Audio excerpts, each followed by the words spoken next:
Bom, um outro tipo de reprodução assexuada é o que a gente chama de propagação vegetativa. É um tipo de propagação, um tipo de multiplicação, né, que é exclusiva dos vegetais, e a planta-mãe dá origem às novas plantas, as plantas filhas, a partir de partes desse organismo, como é o caso de folhas ou do caule, enfim. Então, como exemplo, a gente tem o caso do kalanchoe, não sei se vocês já viram essa plantinha. Ela desenvolve pequenas plântulas na margem das folhas que dão origem a novas plantinhas. A partir do momento que eu destaco isso e coloco no solo, ou ela mesmo derruba, né? Ela destaca sozinha essa plantinha, essa plantulazinha que fica na folha, destaca, ela cai no chão e gera uma nova planta, tá? Então, a propagação vegetativa, ela só vai acontecer em casos de plantas, tá? É exclusivo de plantas. Nesse caso, né, um outro exemplo que a gente tem é o caso do morangueiro, né, que ele é capaz de originar outros seres vivos por meio de estolhos, que são caules longos e finos que crescem horizontalmente. No solo, eles se enraizam e formam novas plantas.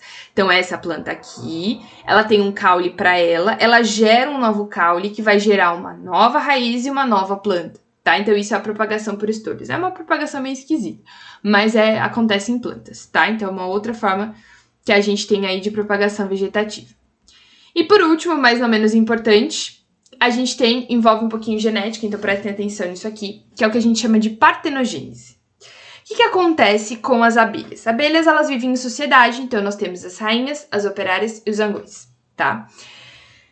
A rainha, ela tem lá a sua quantidade de cromossomos, que são 32 cromossomos, tá?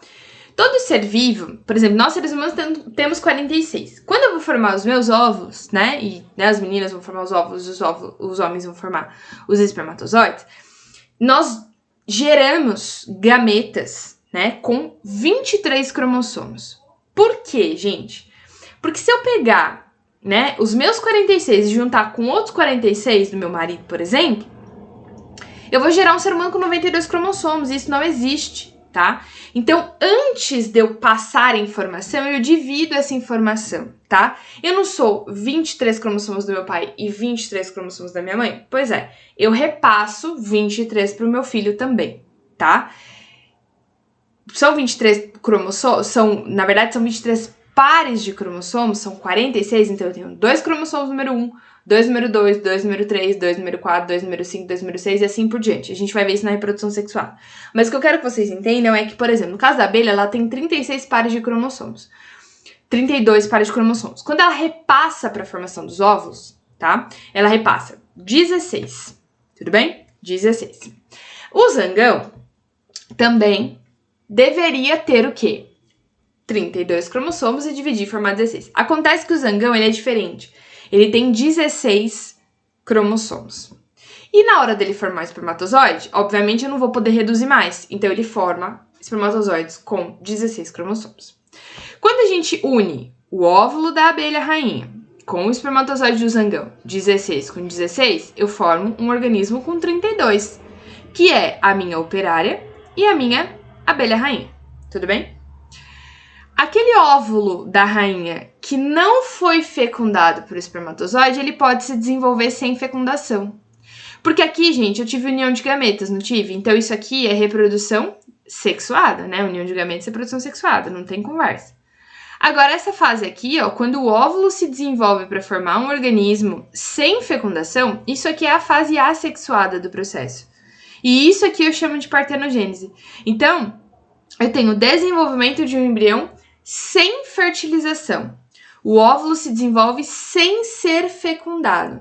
Isso ocorre em algumas plantas, vermes e alguns insetos, tá?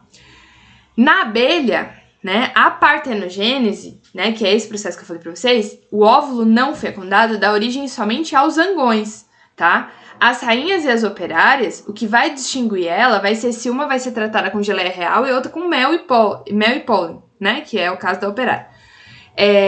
As rainhas, elas são originadas por óvulos fecundados por espermatozoide. Então, a rainha e as operárias, ou seja, as fêmeas da espécie, são originadas por meio da reprodução sexuada. Tá fora porque a gente tá vendo assexuado. Então, quem é originado por reprodução assexuada, que é através do processo de partenogênese, é o zangão única e exclusivamente. Tudo bem? Eu sei que isso é um pouco mais difícil. Se vocês não entenderam, voltem o vídeo de novo, tá bom? Bom, gente, era isso que eu tinha pra nós hoje. Vocês devem perceber que eu fiz o capítulo inteiro na aula de hoje. Eu vou explicar pra vocês na live melhor alguns tópicos, né? Justamente porque eu acredito que algumas coisas vão gerar dúvidas em vocês. E aí, na próxima aula, eu venho fazendo a correção dessas atividades através das videoaulas, tudo bem?